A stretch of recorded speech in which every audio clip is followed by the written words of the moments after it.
Mantan Ketua KPK Abraham Samad bersama dengan unsur koalisi masyarakat sipil melaporkan dugaan rasuah proyek strategis nasional Pantai Indah Kapuk II atau PSN PIK II kepada Komisi Pemberantasan Korupsi. Abraham Samad ini mantan Ketua KPK yang tentunya banyak pengalaman dalam menangani perkara-perkara mengenai korupsi.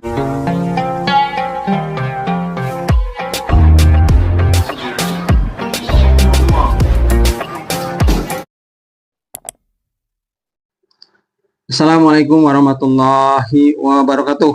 Sahabat-sahabatku, selamat berjumpa lagi dengan saya Effendi di Effendi Advokat Channel. Sebuah channel yang akan membahas masalah-masalah kemasyarakatan yang diulas secara populer. Apa kabar sahabat-sahabatku? Semoga sahabatku sekalian selalu dalam keadaan sehat walafiat. Amin. Sahabat-sahabatku, mari kita lanjutkan pembahasan kita masih sekitar pagar laut di Tangerang. Nah, sahabat-sahabatku, ada berita terbaru pada hari Jumat. Mantan Ketua KPK Abraham Samad bersama dengan unsur koalisi masyarakat sipil melaporkan dugaan rasuah proyek strategis nasional Pantai Indah Kapuk II atau PSN PIK II kepada Komisi Pemberantasan Korupsi. Tentu langkah yang dilakukan oleh Abraham Samad ini merupakan kemajuan, dan juga kita tahu Abraham Samad ini mantan Ketua KPK yang tentunya banyak pengalaman dalam menangani perkara-perkara mengenai korupsi. Nah, sahabat-sahabatku, walaupun sebelum ini sudah ada seprindik atau surat perintah dimulainya penyelidikan yang dilakukan oleh Kejaksaan Republik Indonesia, tentu pelaporan KPK ini dibolehkan saja. Jadi ketiga penegak hukum yaitu kepolisian, kemudian kejaksaan, KPK bisa masing-masing melakukan penyidikan, bisa juga secara paralel atau berbarengan melakukan penyelidikan terhadap perkara tersebut.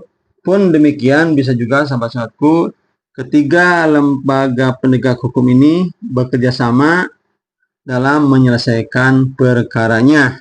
Nah, sahabat-sahabatku, lebih jelasnya saya baca dulu bacaannya yang saya ambil dari jpnn.com.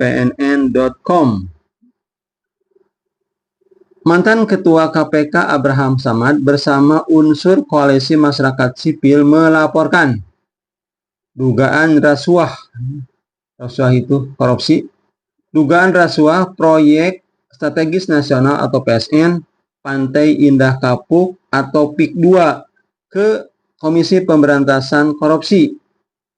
Samad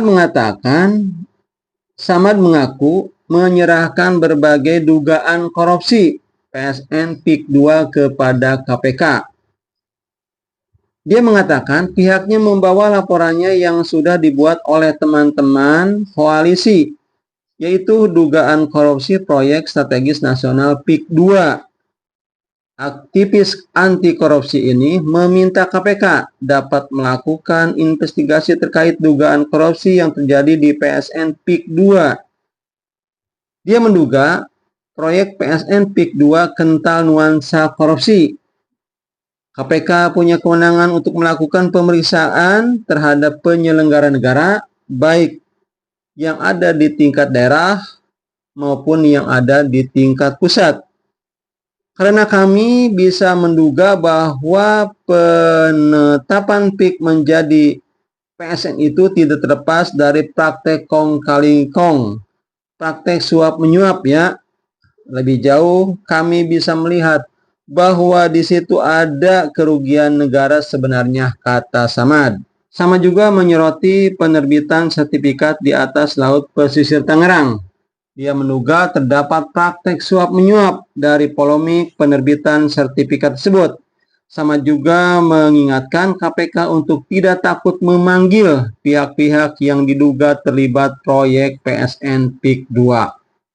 Tuh sahabat-sahabatku, telah saya bacakan tentang sekali lagi laporan yang dilakukan oleh Abraham Samad dan kawan-kawan. Kita tentu kenal siapa Abraham Samad, bagaimana sepak terjangnya. Beliau mantan ketua KPK, tentunya sudah banyak pengalaman dalam menangani berbagai perkara korupsi. Jadi dengan adanya laporan terhadap KPK ini, tentu Abraham Samad dan kawan-kawan sudah mempunyai bukti banyak. Mari kita ikuti terus bagaimana perkembangan perkara ini. Mudah-mudahan perkara ini segera terang benderang diketahui siapa yang harus bertanggung jawab. Itu saja yang saya dapat sampaikan. Saya tutup. Billahi taufiq wal hidayah. Wassalamualaikum warahmatullahi wabarakatuh.